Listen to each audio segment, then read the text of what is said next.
Long Live the Queen is a choose-your-way text adventure with light RPG elements. In it you play as Elodie, or Elodie, the 14-year-old princess who is on her way to ascend to the crown after her mother suddenly dies. As her father married into the family, he has no claim of authority over you, so it's up to this little girl to run the nation. What could possibly go wrong? Well, obviously Elodie isn't ready to be queen just yet. You have 40 weeks until you are crowned on your 15th birthday, and you need to master a lot of skills to make it to the throne. Every week, Elodie picks two topics to study and gain skill points in. Everything from economics, to swordsmanship, to court manners and flattery. There's a ton to pick from, and it's really up to you to decide what sort of princess you want to be. Kind of reminds me of a D&D character sheet, really.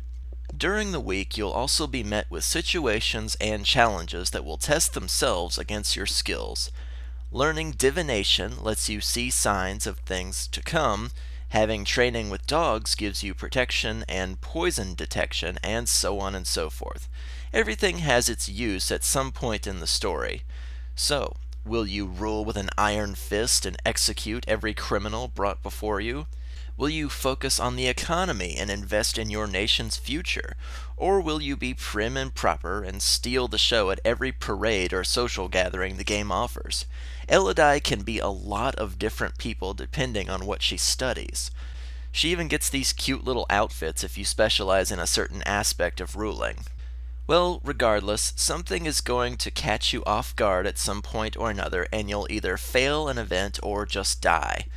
Whether by poison, assassination, losing a duel, falling and breaking your neck, magic, all sorts of things can happen to our little princess here.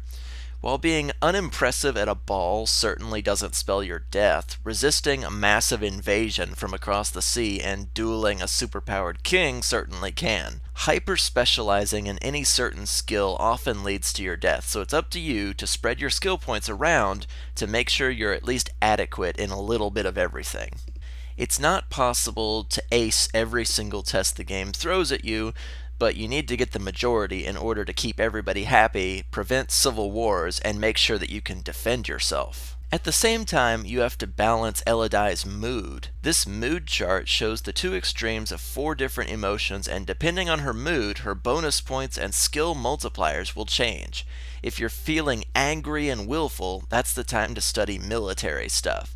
If you're depressed or lonely, it's better to hang on to skills of the faith and court mannerisms.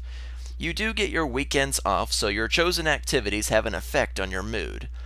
It does feel a little, unethical, to be honest, manipulating this little girl into mood extremes so that I can get a few more points in certain skills.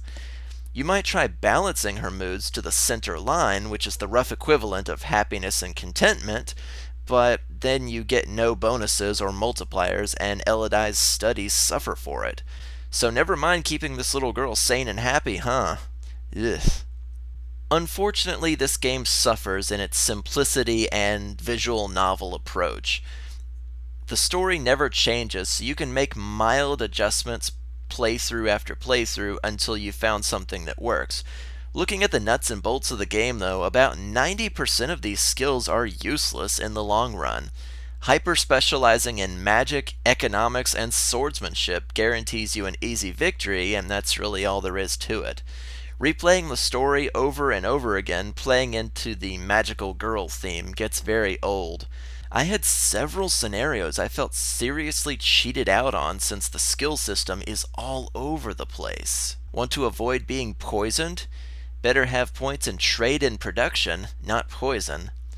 Want to win a naval battle? Well, maxed out military skills are not going to help you very much. You better have good foreign affairs, top-notch economy, and a bunch of other things maxed out, or you will be crushed, regardless of how many soldiers you have. The game is full of these weird gotcha moments that use skills that honestly have nothing to do with what's going on. Why should I know flattery if I disapprove of my father's new girlfriend? Why should I have high climbing to tip the scales of a naval battle? Too many things in this game just don't add up and feel completely circumstantial.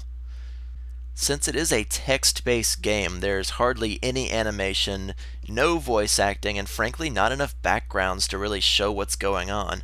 Most of the time you'll just be staring at the same frilly menu systems, hoping your numbers are high enough and hoping that some random tidbit of stupidity doesn't get Elodie killed, start a civil war, or some other nonsense that just keeps you from your coronation at the last second.